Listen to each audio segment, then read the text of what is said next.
Donc ce genre d'actions qui permettent de créer des liens entre les différents acteurs, que ce soit les joueurs, les éducateurs, les dirigeants, c'est vraiment important. Moi je suis toujours agréablement surpris de toutes les initiatives qui existent dans les territoires.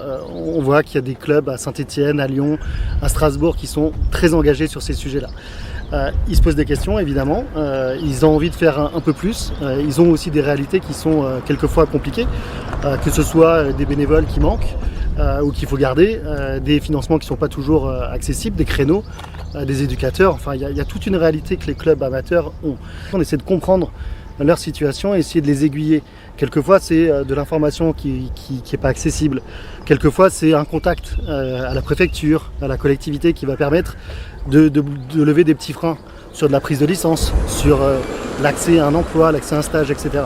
Il y a vraiment des clubs qui font beaucoup. Comment une collectivité, comment la préfecture, comment l'État, comment d'autres services, France Travail par exemple, peuvent produire vraiment des projets qui ont du sens et qui ont un impact social, une utilité pour les personnes, parce que finalement c'est ça l'objectif. Il y a un véritable écosystème qui est regroupé aujourd'hui, des acteurs publics, des associations, des clubs de football.